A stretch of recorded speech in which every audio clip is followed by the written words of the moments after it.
Praise లో దేవుని నామమునకు మహిమ కలుగునుగా. ఆశ్చర్యకరుడైన యేసయ్య నామం పేరిట మీ అందరికీ ప్రత్యేకమైన వందనాలు తెలియజేస్తూ ఉన్నాను. ప్రార్థన.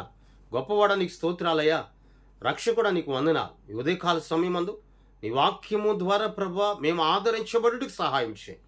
విని గ్రహించుటకు ఆసక్తిని దయచేయమని యేసయ్య నామమును అడుగుచున్నాము తండ్రి, ఆమేన్. దేవుని వాక్యంలోనికి మనము వెళ్దాం. 55వ కీర్తన 17వ వచనాన్ని మనము చదువుకుందాం, లేక 18వ వచనాన్ని మనం చదువుకుందాం. నా శత్రువులు అనేకులై ఉన్నారు, అయినను వారు నా మీదకి రాకుండానట్లు సమాధానము కలుగు చేసి ఆయన నా ప్రాణమును విమోచించి ఉన్నాడు. ఈ మాట మనందరి జీవితాల్లో నీరు కట్టి ఫలింప చేయనుగాక. సమాధానమును కలుగు చేసి ఆయన మన ప్రాణమునకు విమోచన కలుగు చేయనుగాక.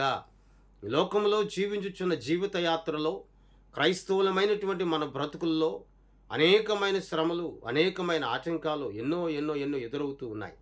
శత్రువులు అనబడిన వారు ఎందరో నీ కళ్ళ ముందు, నీ ముందర వారు నిలిచి ఉన్నారు, వారు నడిపించబడుతూ ఉన్నారు. వారిని చూచినప్పుడు సమాధానం లేని వ్యక్తిగా, వారిని చూచినప్పుడు నీవేదో కోల్పోయినటువంటి వ్యక్తిగా, వారిని నీవు చూచినప్పుడు వారు నీకు జ్ఞాపకం వచ్చినప్పుడు అన్నీ కూడా కోల్పోయినటువంటి వ్యక్తిగా నువ్వు జీవిస్తున్నావేమో. ఈరోజు నా దేవుడు సెలవిస్తూ ఉన్నాడు, సమాధానమును కలుగు చేసి నా ప్రాణమునకు ఆయన విమోచన కలుగు చేశాడటండి. నిజమేనండి. సమాధానం అనేది కేవలం ఒక మనుషుని నోటి మాట ద్వారా రాదు. సమాధానం అనేది తినే తిండి ద్వారా కానీ, ధరించుకునే ఆహారం ద్వారా కూడా రాదు. సమాధానం అనేది నీవు నేను పొందుకొనవలసింది కేవలం దేవుని వాక్యము ద్వారా మాత్రమే మనం పొందుకొనగలం. నేటి దినాల్లో చాలా కుటుంబాల్లో సమాధానానికే చోటు లేదు. చాలా కుటుంబాల్లో సమాధానం అనేది లేదో.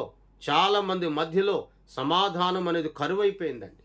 కుటుంబాల్లో, వ్యాపారాల్లో, బిడల మధ్య, అనేకుల మధ్య, లేక ఉద్యోగాల్లో, లేక సరైనటువంటి వారిలో ఉన్నటువంటి అప్పుల సమస్యలను బట్టి సమాధానం లేక ఈనాడు నా దేవుడు సెలవిస్తూ ఉన్నాడు, ఇలాంటి వీటన్నిటినీ నీ ముందర వేసి అపవాదైన సాతానుడు శత్రువు కింద వాడు నీ ముందర ఉన్నా, నిన్ను మృంగివేయడానికి నిన్ను వాడు చూస్తున్నా సరే, నా దేవుని యొక్క కృప నీకు నాకు తోడై ఉన్నది గనుక ఆ కృప మనకు నిత్యమైన సమాధానమును కలుగు చేస్తుంది.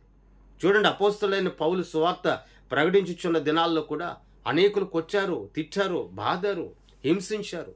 వాడ ప్రయాణంలో అనేక మార్లు పలుమార్లు ఇబ్బంది పొందాడు. అయినను అతడు నా దేవుని కృప ద్వారా అతడు సమాధానపరచబడ్డాడు గనుక వాటన్నిటి నుండి కూడా విమోచింపబడ్డాడు. ఈరోజు బంధకాల్లో ఉన్నావా, కష్టాల్లో ఉన్నావా, దుఃఖంలో ఉన్నావా, ఆవేదనలో ఉన్నావా, సమాధానం లేమిలో ఉన్నావా, సమాధానం లేక జీవించుచున్నావా, నా యేసయ్య ఎదుట మోకరించు, నీకు సంపూర్ణమైన సమాధానం. నీ బంధకాల్లో కష్టాలన్నిటి నుండి కూడా ఆయన నీకు విడుదల కలుగు చేస్తాడు. ఆ విడుదల, ఆ విమోచన అనేది నీకును, నీ చేతి పనికి, నీ వ్యాపారమునకు, నీవు చేయుచున్న ప్రతి దానిలో కూడా నా దేవుని కృప ద్వారా నువ్వు పొందుకుంటావు. ఈ మాట నీ జీవితంలో ఈ ఉదయకాల సమయాన నీరు కచ్చి ఫలించునుగాక. ప్రార్థన.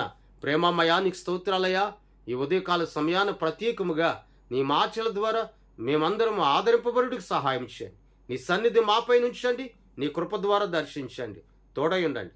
యేసయ్య నామమున అడుగుచున్నాము తండ్రి, ఆమేన్. దేవుని సన్నిధి మీ అందరికీ సదాకాలము తోడై ఉండి నడిపించునుగాక. ఆమేన్. మీ అందరికీ వందనాలు తెలియజేస్తూ